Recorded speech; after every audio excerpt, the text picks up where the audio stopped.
Good morning students. कल अपने बात की थी अक्षांश और देशांतर रेखाओं के बारे में और अपने बात कर रहे थे देशांतर रेखाओं में हमने पढ़ा सबसे पहले ग्रीन पिच रेखा, सेकंड नंबर पर आइडियल इंटरनेशनल डेट लाइन और थर्ड नंबर पे हमने देखा IST यानी इंडियन स्टैंडर्ड टाइम लाइन यानी भारतीय मानक समय रेखा। इसके अलावा अक्षांश और देशांतरों से संबंधित एक और उप इकाई के रूप में आज अध्ययन करेंगे। अपने छोटा सा आसान सा टॉपिक है, कई क्वेश्चन बनते हैं इंपॉर्टेंट। और टॉपिक अपने बात करते हैं संक्रांति और विषु। इंग्लिश में सोलेस्टिक बोलते हैं या विषु को इक्विनॉक्स बोलते हैं।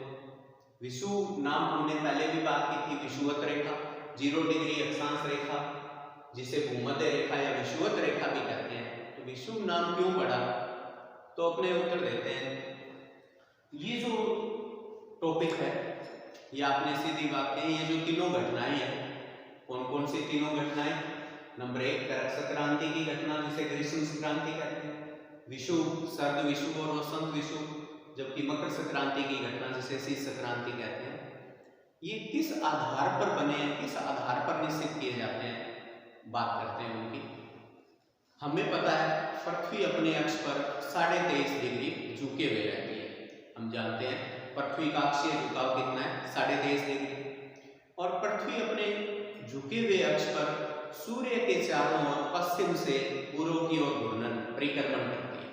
हमें पता है पृथ्वी इस अक्षीय झुकाव के साथ सूर्य के चारों ओर 23.5 डिग्री अक्षीय झुकाव के साथ सूर्य के चारों ओर परिक्रमण गति करती है पश्चिम से पूर्व की ओर।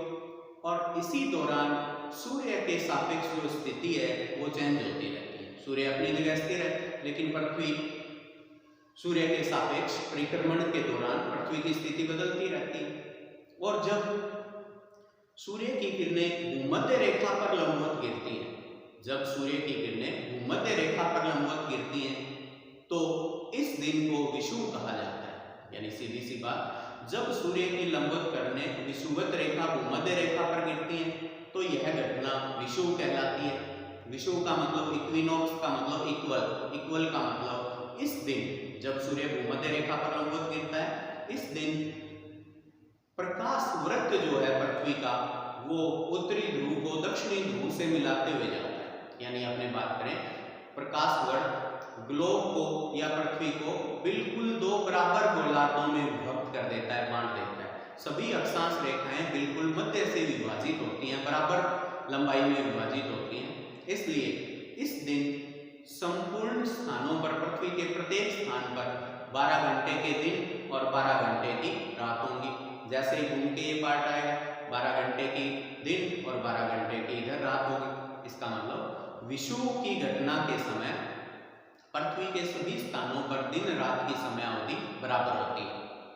अब सबसे पहले अगर बात करें 21 मार्च के दिन, 21 मार्च के दिन सूर्य की स्थिति कहाँ है, भूमध्य रेखा के लंबवत। 21 मार्च के बाद सूर्य की स्थिति उत्तरी गोलार्ध में, अप्रैल मई जून, और जून में सूर्य कहाँ चमकता है, कर्क रेखा।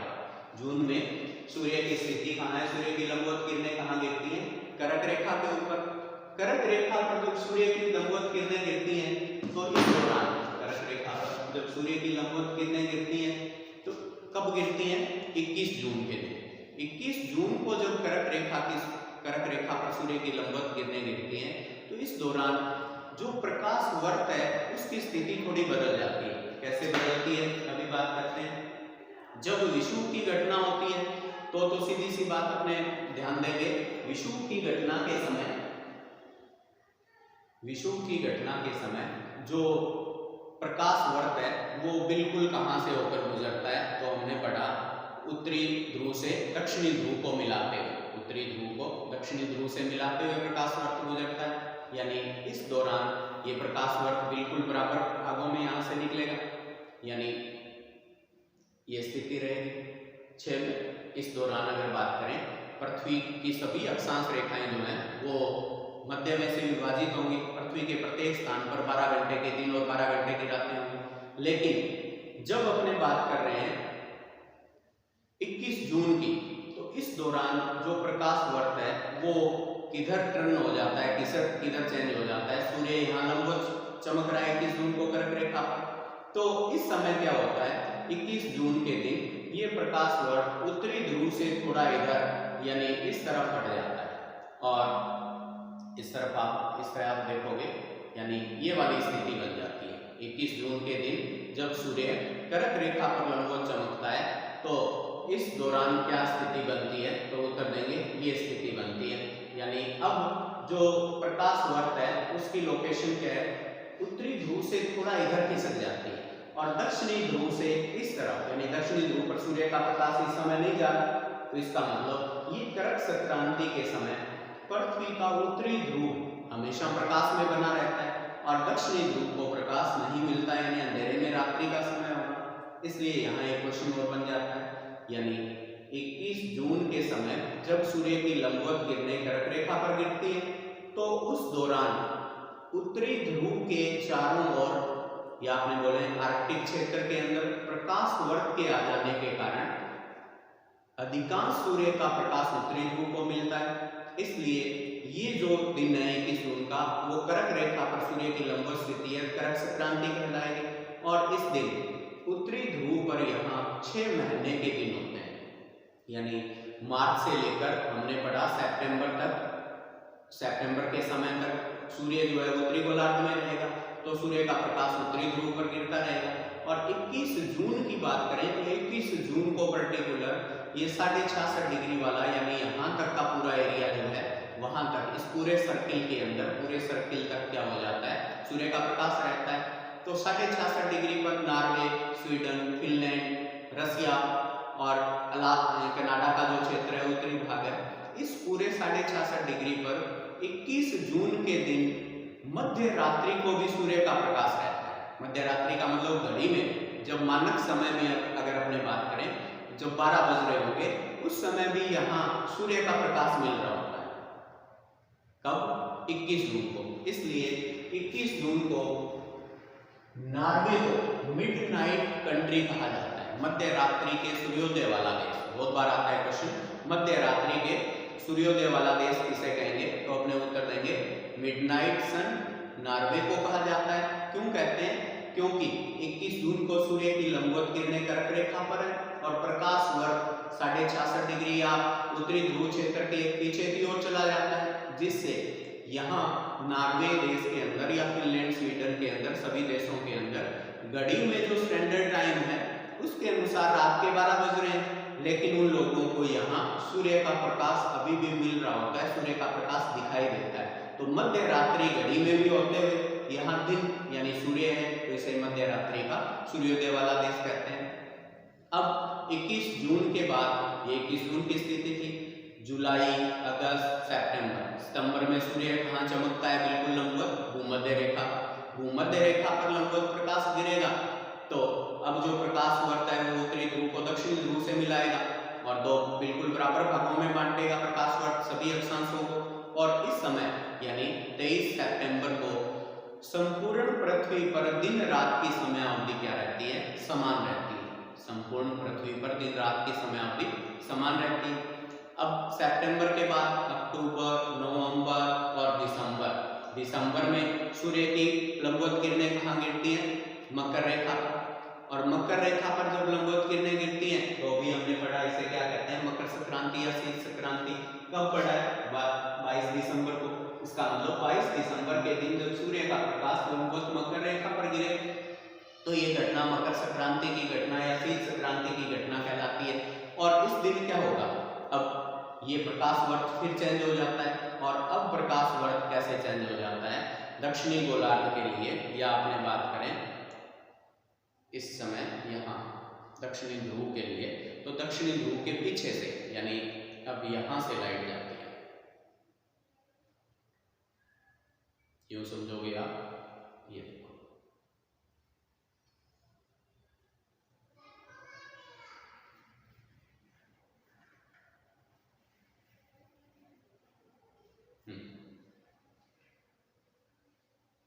ऐसा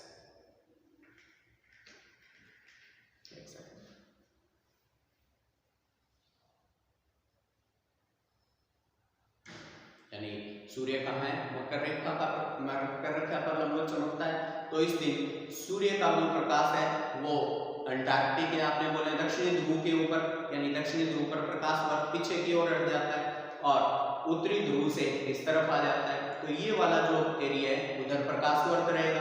प्रकाश वर्त रहेगा तो मकर रेखा पर लंबवत चमकने के कारण सूर्य का अधिकांश प्रकाश दक्षिणी ध्रुव पर मिलता है। अब दक्षिणी ध्रुव पर हमें पता है कोई देश नहीं है, अंटार्कटिका महाद्वीप है। अगर कोई देश होता तो 22 दिसंबर को भी अपने यहाँ उस देश को मध्य रात्रि का सूर्योदय वाला देश कहते हैं। जैसे नॉर्वे में पड़ा था उत्तरी ध्रुव पर 21 जून को, वैसे ही 22 जून को भी अंटार्कटिका महाद्वीप पर मध्य रात्रि का सूर्योदय वाला देश होता। लेकिन देश नहीं होने के कारण, ये प्रकाश वर्ष चेंज होने के कारण 22 दिसंबर के दिन ये स्थिति बनती है। और इस दिन जब सूर्य मकर रेखा पर लंबवत है तो इसे मकर संक्रांति या शीत संक्रांति कहते हैं। अब ये जो समय है कब, सितंबर 23 सितंबर के बाद सितंबर, अक्टूबर, नवंबर, ये आपने बात करें अक्टूबर, नवंबर, दिसंबर, दिसंबर के बाद जनवरी, फरवरी, मार्च और 21 मार्च के दिन फिर सूर्य की स्थिति कहाँ आ जाती है, वो मध्य रेखा पर लंबवत किरणें गिरती हैं पृथ्वी पर, सूर्य की लंबवत किरणें गिरती हैं 21 मार्च को। अब 21 मार्च को फिर जो प्रकाश वर्त है वो उत्तरी ध्रुव से दक्षिण ध्रुव होकर जाएगा, सभी अक्षांशों को बिल्कुल मध्य से विभाजित करेगा। तो पृथ्वी के प्रत्येक स्थान पर दिन रात की समय अवधि बराबर होगी, यानी 12 घंटे के दिन 12 घंटे की रातें होंगी। कब, 21 मार्च को। मार्च के बाद फिर अप्रैल, मई, जून वाली स्थिति अभी जैसे देखी थी, फिर सूर्य कर्क रेखा के लंबवत आ जाएगा और कर्क रेखा के लंबवत होगा तो उत्तरी गोलार्ध में अधिकांश प्रकाश गिरेगा, दक्षिणी गोलार्ध है वो कम प्रकाश प्राप्त कर पाएगा। इसलिए ये जो समय है यानी 21 मार्च से लेकर 21 जून और 21 जून से 23 सितंबर, ये जो 6 महीने का समय है, इस दौरान सूर्य की किरणें अधिकांश उत्तरी गोलार्ध में गिरती हैं। इसलिए उत्तरी ध्रुव जो है वो वहाँ 6 महीने के दिन रहते हैं, जबकि इसी दौरान 21 मार्च से 23 सितंबर के दौरान दक्षिणी ध्रुव पर 6 महीने की रातें होती हैं, क्योंकि पृथ्वी कौन से सूर्य कौन से गोलार्ध के सापेक्ष स्थिति में आ जाता है, उत्तरी गोलार्ध के। और दोबारा जब 23 सितंबर के बाद 22 दिसंबर और 21 मार्च का समय तो सूर्य दक्षिणायन यानी दक्षिणी गोलार्ध में होता है। दक्षिणी गोलार्ध में होगा तो सूर्य का अधिकांश प्रकाश दक्षिणी गोलार्ध में मिलेगा और दक्षिणी गोलार्ध में मिलने के कारण इधर दक्षिणी ध्रुव पर 6 महीने के दिन होते हैं और 22 दिसंबर के समय या अपने इस टाइम जोन के अकॉर्डिंग यानी 23 सितंबर से 21 मार्च के दौरान दक्षिणी ध्रुव पर 6 महीने के दिन, जबकि 23 सितंबर और 21 मार्च के दौरान उत्तरी ध्रुव पर 6 महीने की रातें। यानी ये आसान सा अपना छोटा सा टॉपिक था जिसमें हमने देखी कौन कौन सी घटनाएं देखी। तो 3 चीजें हमने पढ़ी हैं। सबसे पहले हमने बात की विषुव किसे कहते हैं, तो हमने देखा सूर्य की लंबवत किरणें जब भूमध्य रेखा या विषुवत रेखा या 0 डिग्री अक्षांश पर गिरती हैं तो इसे विषुव की घटना कहते हैं। वर्ष में विषुव की घटना 2 बार होती है। 21 मार्च को जब सूर्य लंबवत चमकता है तो इसे वसंत विषुव के नाम से जानते हैं, जबकि 23 सितंबर को जब सूर्य की किरणें विषुवत रेखा भूमध्य रेखा पर लंबवत चमकती हैं तो इसे शरद विषुव के नाम से जानते हैं। याद रखना, विषुव वसंत है या शरद है। इस दिन पृथ्वी के सभी स्थानों पर दिन रात की समय अवधि बराबर इक्वल होगी, इक्वल से इक्विनॉक्स बना। और जब सूर्य की किरणें उत्तरी गोलार्ध में यानी 21 जून को कर्क रेखा पर लंबवत गिरती हैं तो इसे कर्क संक्रांति या ग्रीष्म संक्रांति के नाम से जाना जाता है। याद रखना, इस दिन उत्तरी गोलार्ध में दिन बड़े होंगे और रातें छोटी होंगी, जबकि जब सूर्य की किरणें मकर रेखा पर लंबवत चमकती हैं यानी 22 दिसंबर को लंबवत चमकती हैं तो उस दिन मकर रेखा पर दिन बड़े और रातें छोटी होंगी, इसे मकर संक्रांति के नाम से जाना। साथ साथ 21 जून के दिन जब प्रकाश वर्ष उत्तरी ध्रुव से इधर खिसक गया था तो यहाँ 66.5 डिग्री के ऊपर नॉर्वे घड़ियों में 12 बज रहे हैं, लेकिन अभी भी सूर्य का प्रकाश है तो नॉर्वे को मिडनाइट सन वाला कंट्री भी कहते हैं।